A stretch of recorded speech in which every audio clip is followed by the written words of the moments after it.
Graça e paz, queridos, queridas. Hoje é dia de estudar a Bíblia. Hoje é dia de a gente abrir a nossa Bíblia lá em João, no Evangelho de João, no capítulo 15. Mas para a gente começar, nós queremos adorar esse Deus que é fantástico, que é maravilhoso, é digno de toda honra e de todo louvor. Eu quero convidar o Helder, então, para nos ajudar nesse momento e assim começarmos o nosso estudo bíblico desta noite.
Das nossas vidas, suprir as necessidades a cada dia,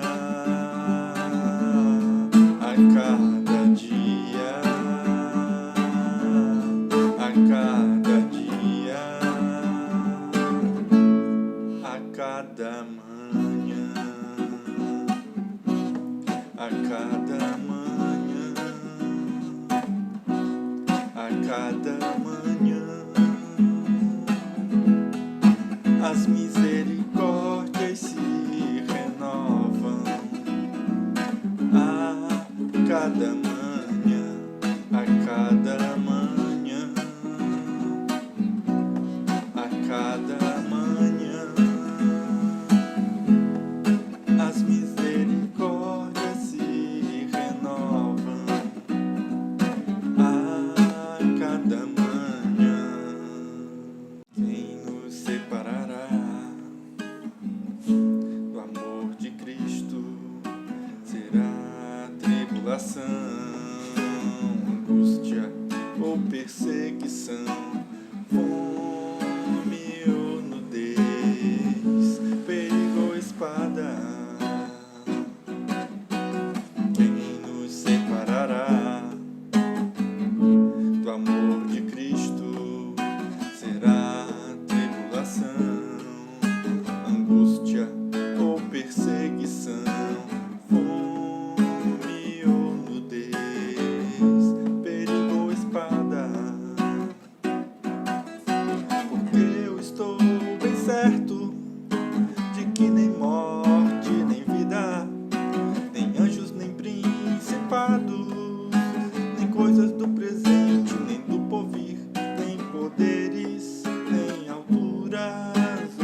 Jesus Cristo, nosso Senhor, está em Jesus Cristo. Nada, nada poderá nos separar. Nada, nada poderá nos separar do amor de Deus. Está em Jesus Cristo, nosso Senhor. Está em Jesus Cristo, nosso Senhor. Eu sou a videira verdadeira e meu Pai é o agricultor. Todo ramo que estando em mim não der fruto, ele o corta, e todo o que dá fruto, limpa, para que produza mais fruto ainda. Vós já estáis limpos pela palavra que vos tenho falado. Permanecei em mim, e eu permanecerei em vós. Como não pode o ramo produzir fruto de si mesmo, se não permanecer na videira, assim nem vós o podeis dar, se não permanecerdes em mim. Evangelho de João, capítulo 15, dos versos 1 a 4. Que o Senhor esteja contigo, que a graça e a paz do Senhor sejam presentes e você possa perceber isso no seu dia a dia. Vamos orar? Pai, nós queremos pedir que a Tua graça se manifeste nas nossas vidas através da Tua palavra neste momento, Pai. Obrigado pelo privilégio e a oportunidade de falar, conversar, ouvir a Tua voz a partir deste texto. Pedimos a Tua bênção e agradecemos em nome de Jesus. Amém. Nós estamos estudando o Evangelho de João. Como foi dito a semana passada, a pastora Rosilene deu uma introdução geral e nós estamos começando pelo capítulo 15 porque este é o tema geral do nosso ano na primeira igreja presbiteriana independente de Fortaleza e suas congregações, Cipó e Pirambu. E nós vamos então, nesse momento, estudar um pouquinho esse texto que é tão rico, que é tão precioso para todos nós. Os versículos que nós lemos, de 1 a 4, ele é uma introdução sobre um tema extremamente relevante para a nossa vida e para a nossa relação com o Senhor, que é falar um pouquinho sobre essa permanência no Senhor. E nós vamos então, inicialmente, vamos nos fixar, nós vamos tentar entender um pouquinho as palavras mais importantes, as palavras-chave que esse texto tem. E eu me lembro que uma vez, estudando na nossa atualização teológica, na IPI, nós assistimos alguns estudos do pastor Eugene Peterson. Ele escreveu muitos livros interessantes sobre a vida cristã, sobre a igreja. E naquele estudo, ele falava da árvore e ele dizia assim, uma árvore já assim, antiga, grande, ela tem uma casca às vezes muito feia, rachada, difícil. E essa árvore, ela é a estrutura, essa não beleza aparente, ela é a estrutura que permite que a seiva suba, que vá até as pontas, que vá até cada uma das suas folhas. Assim é a igreja, assim é a estrutura da igreja. Às vezes a gente olha assim, mas tem tanta coisa que atrapalha, que impede. Não necessariamente. A igreja, na verdade, ela tem uma estrutura hoje organizacional que se parece com um corpo, que deve ser um corpo, mas que na verdade tem essa necessidade de dar essa segurança para que as coisas possam fluir, para que as coisas possam acontecer. Então, nesse primeiro versículo, nós vamos observar algumas coisas, algumas palavras que são chaves. Por exemplo, Jesus diz assim, eu sou a videira.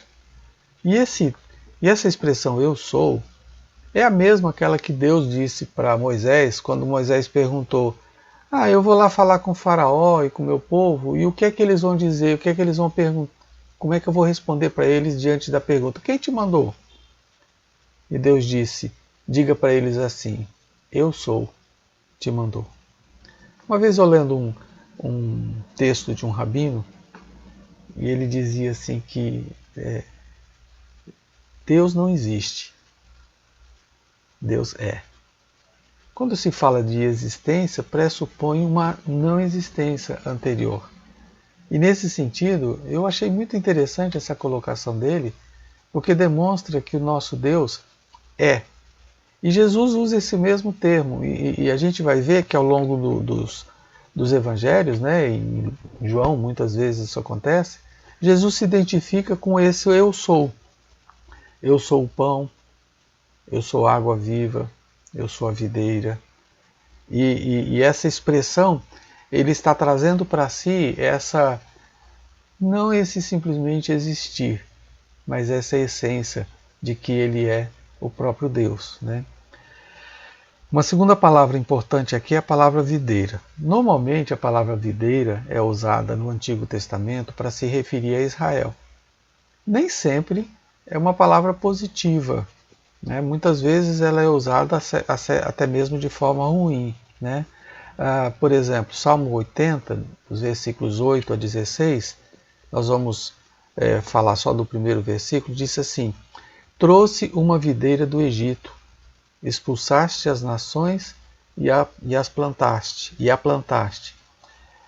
Está fazendo uma referência a Israel no tempo da escravidão, que estava no Egito, e que Deus trouxe essa videira e plantou ali na terra prometida, em Canaã. Isaías 5, dos versículos 1 a 7, nós vamos ler apenas o 1. Agora cantarei ao meu amado o cântico do meu amado a respeito da sua vinha.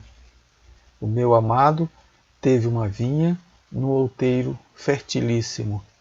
Falando então desse cuidado de Deus, né? E que Jesus então vai chamar atenção para essa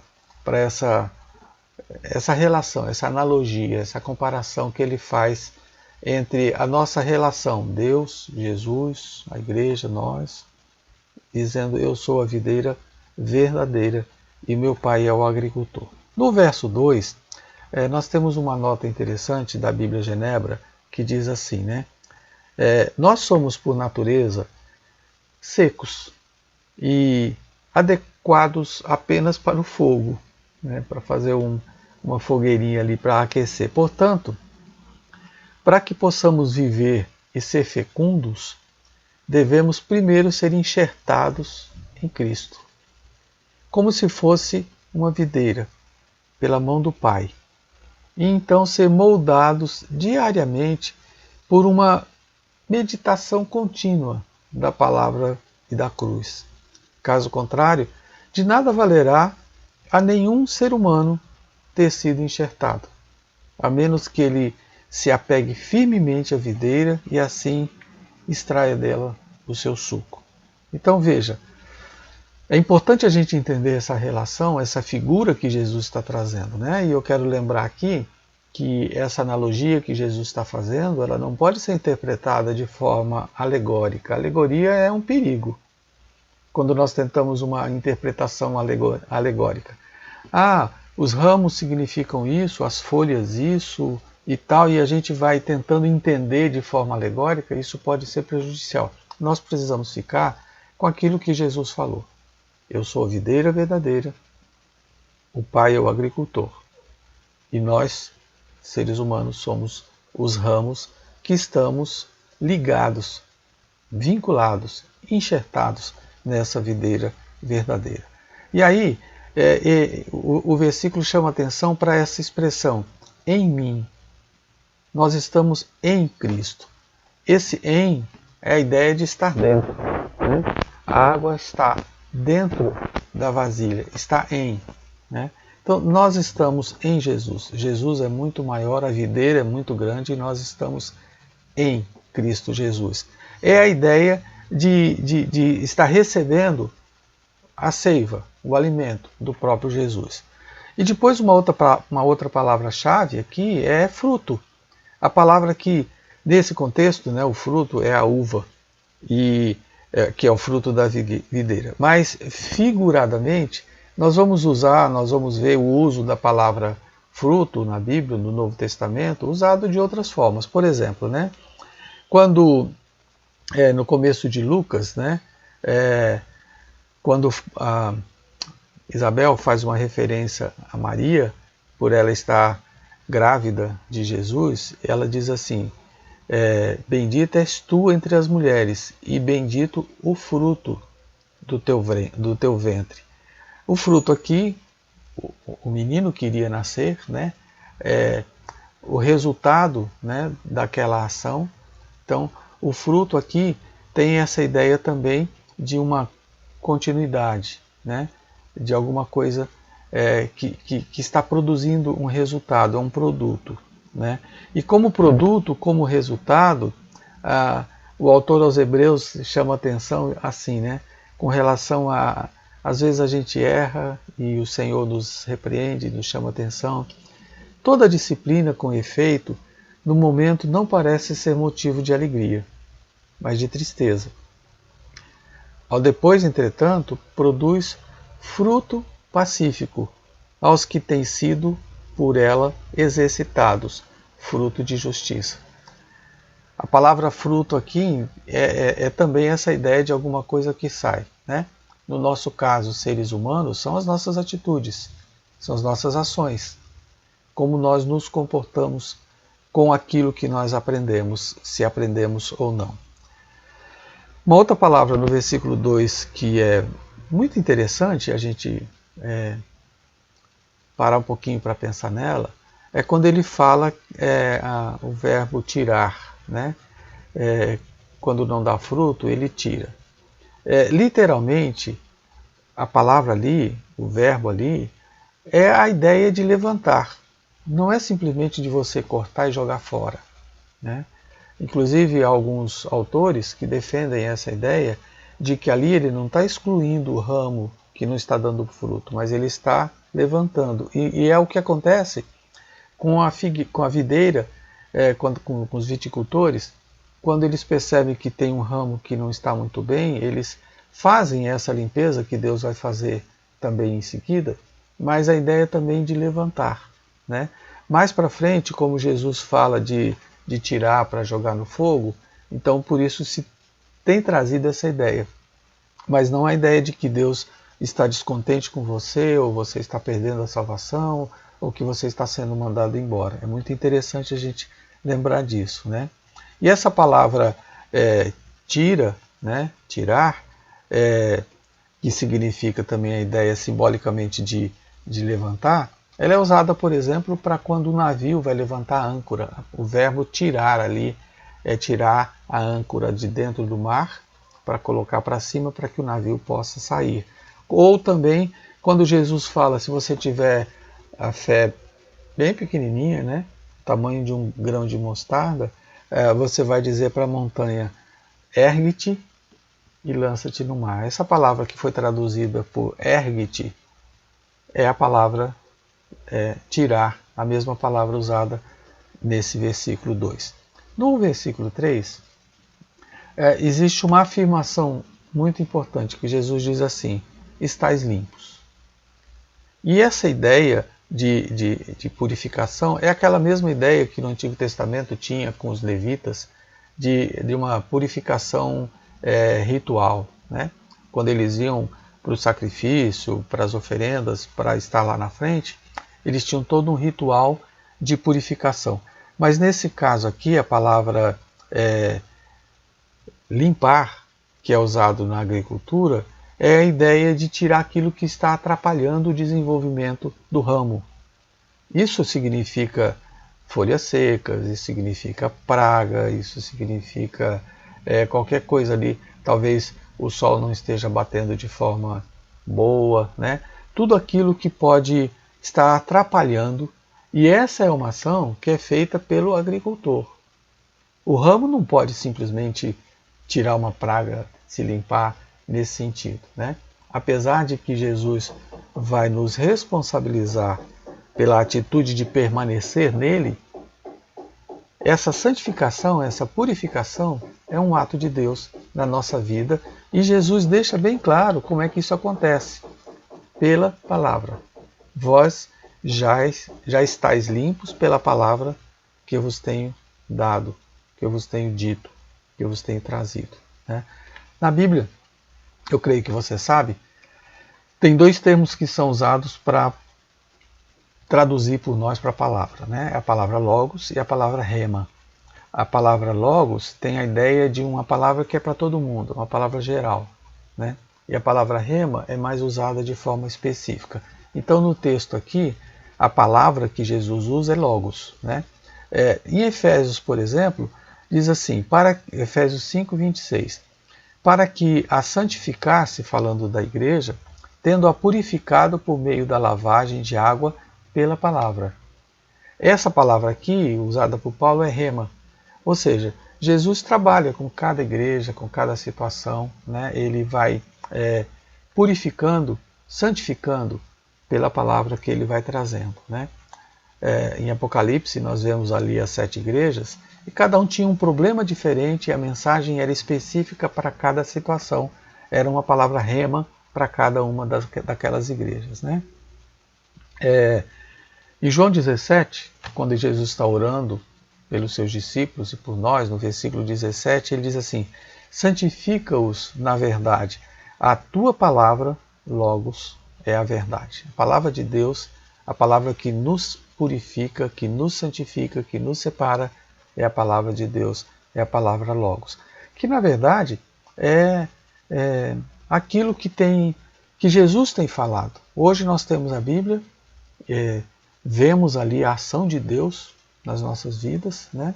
E é essa palavra que tem transformado as nossas vidas. No versículo 4, que é o último versículo que vamos ver hoje, tem o verbo permanecer.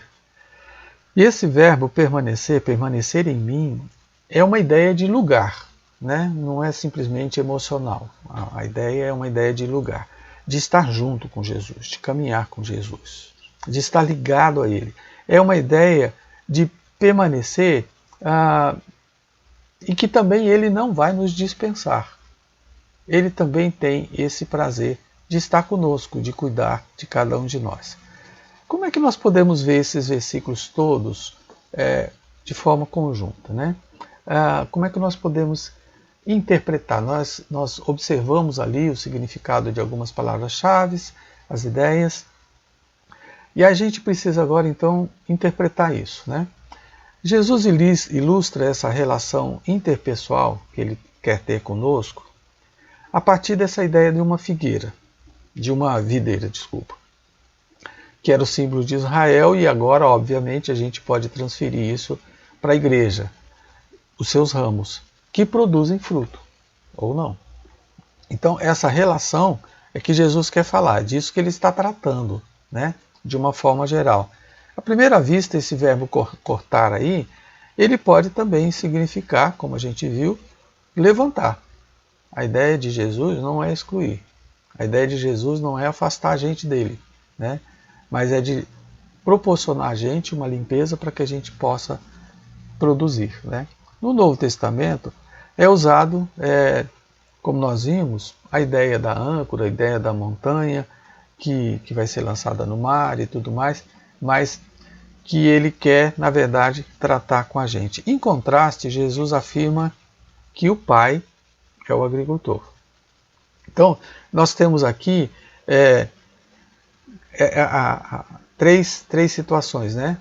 O Pai, que é o jardineiro, que é o agricultor, Jesus, que é a videira, ele se compara a uma videira, e nós que estamos vinculados, ligados, permanecemos nele através da palavra de Deus que já tem nos purificado. Então, o cuidado de Deus, é que a gente possa permanecer. E ele deu todas as ferramentas e todas as orientações para que a gente possa permanecer nele. O que nos limpa, a forma como Deus atua para nos limpar, é pela palavra dele. Nós estamos limpos pela palavra de Jesus. E quando nós falamos de palavra de Jesus, nós não estamos nos restringindo apenas aos 4 evangelhos. Toda a revelação do Antigo Testamento aponta para Jesus. Todo escrito, Atos, as cartas, Apocalipse, apontam para Jesus. Explicam Jesus, explicam os seus ensinamentos. Então, os evangelhos são a referência básica que nós temos da palavra que nos purifica, que nos liga, nos faz permanecer nele, né? Então, os ensinos de Jesus, as ações, as curas e a cruz, a morte de Jesus, a sua ressurreição, porque o sangue de Jesus nos purifica de todo o pecado. E em um uso figurado, então, em uma analogia, e voltando aqui, nós não podemos fazer uma interpretação alegórica, né? Mas é uma comparação que Jesus está fazendo, porque a alegoria ela é sempre muito perigosa. Ele traz então para nós a responsabilidade de permanecer nele. Permanecer aqui é um verbo que está no imperativo ativo, e no grego tem um outro modo, né, o verbo, que nós não temos aqui, que é a ideia do auristo, que é uma coisa pontual, né? Nós estamos em Cristo, permaneça nele, né? Não é porque você um dia permaneceu que você pode esquecer isso, não. Se é uma relação, a relação precisa ser mantida, né? Então ela é constante, ela é continuada, né? E a outra coisa interessante é que um ramo, ele não decide se fica ou se sai. Não é ele que decide isso, né? Mas na relação com Jesus, sim, né? O próprio Jesus traz para nós essa responsabilidade. Então, por isso que a gente não pode alegorizar, né? A gente precisa pegar a analogia do jeito que Jesus trouxe. E ele diz então que o ramo tem a responsabilidade de pegar a seiva, de estar vinculado, de estar ligado a Jesus. É a nossa responsabilidade nisso. Como é que a gente pode aplicar isso na nossa vida? 3 fatos importantes aqui que merece destaque para a gente sugar, né, a seiva de Jesus. Primeiro é que Jesus assume que ele é a videira verdadeira. Isso é muito importante. Aquele homem, né, que na verdade diz, eu e o Pai somos um, que diz que estava com Deus antes da fundação do mundo, que todas as coisas foram criadas por ele, aquele que se fez carne e habitou entre nós, aquele que teve fome, que teve sede, que teve cansado, que entendeu as nossas lutas, as nossas dores, ele diz, eu sou a videira verdadeira. E nós precisamos estar nele, né? O segundo aspecto é que Jesus disse que quem cuida da videira, dos ramos e dos frutos, é o próprio Pai. O Pai é o agricultor, né? Ele limpa os ramos, ele cuida da terra, ele faz tudo o que for necessário para que a videira possa produzir frutos. E em terceiro, somos nós, os ramos. E nós recebemos o alimento diretamente da videira, de Jesus, né? Então, Cristo diz que nós estamos limpos pela palavra de Jesus. O Pai continua limpando aquilo que precisa. Porque a gente sabe, né? Tem muita coisa aí que não vai bem na nossa vida. Ele mudou a nossa natureza. Paulo diz que quem está em Cristo é uma nova criação, é uma nova criatura, que as coisas velhas se passaram. E isso não significa ausência de problemas, de erros, né? De hábitos que precisam ser tratados, né? Eu estou lendo um livro chamado Invisível, uma autora americana, Sarah, e ela então ali conta várias histórias pessoais que trazem essa ideia de permanecer em Cristo. E ela enfatiza muito essa ideia de que mesmo que a gente esteja, e principalmente quando nós estamos passando por lutas, é o momento em que Deus mais pode trabalhar na nossa vida. Quando você se sente desprezado, né? Quando você se sente ofendido. Sabe quando vem aquela ideia de que você não tem valor, eu não consigo fazer nada. É aquela ideia de que a grama do vizinho é mais verde. Ah, se eu pudesse ser assim, ah, se eu tivesse isso, ah, se eu tivesse aquilo, né? É nessa hora que Deus pode trabalhar. Por exemplo, o salmista diz assim, como a corça suspira pelas águas. E às vezes a gente vem a ideia de uma corça, né, bebendo água num lugar tranquilo. A corça que suspira por águas, ela está passando por dificuldades, ela está sentindo com sede, ela está passando por uma luta muito grande. É assim que o salmista está se sentindo quando ele descreve que quer buscar o Senhor. O livro de Oséias, do profeta Oséias, é uma experiência interessante. Deus fala para ele casar com uma mulher prostituta. E aquela mulher, ela dá muito trabalho para Oséias. Ela por várias vezes abandona o lar, vai novamente para a prostituição. E Deus está fazendo também uma comparação ali com o povo de Israel, que por muitas vezes buscou outros deuses, indo atrás de outras relações com outros deuses, né? Oséias 2,14 diz assim, portanto, eis que eu a atrairei e a levarei para o deserto e lhe falarei ao coração. Às vezes os nossos momentos de deserto são os momentos que Deus mais pode tratar com a gente. São os momentos em que a gente mais pode sentir o quanto Deus nos ama. As pessoas podem estar nos rejeitando, falando palavras duras. Dentro de mim pode ter algumas coisas que me fazem pensar que eu não mereço, que eu não consigo, que eu não posso. Eu me desprezo. Mas nessas horas é o momento de a gente voltar e lembrar que estamos ligados à videira verdadeira, Jesus, que pode tratar as nossas feridas, que pode nos levantar, que pode nos limpar. Porque a ideia de Jesus é que a gente produza frutos. Foi por isso que ele morreu por nós. Foi por isso que ele deu a vida dele por nós.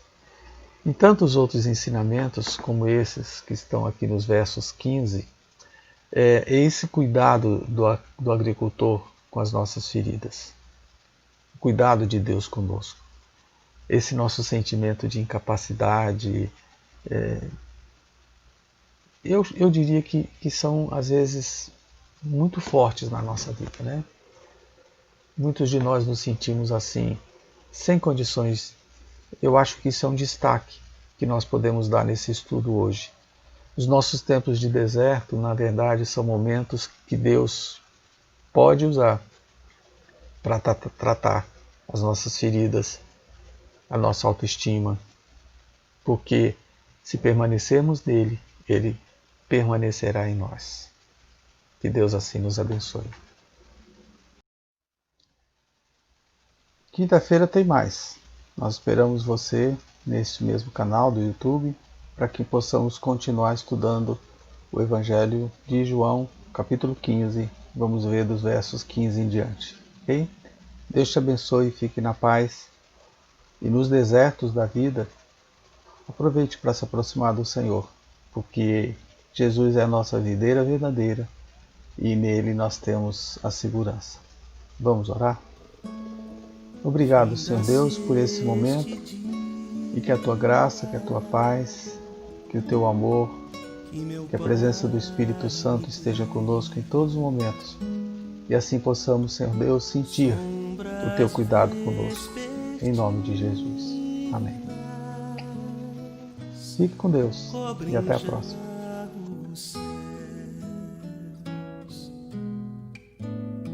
Ó Jesus bendito, se comigo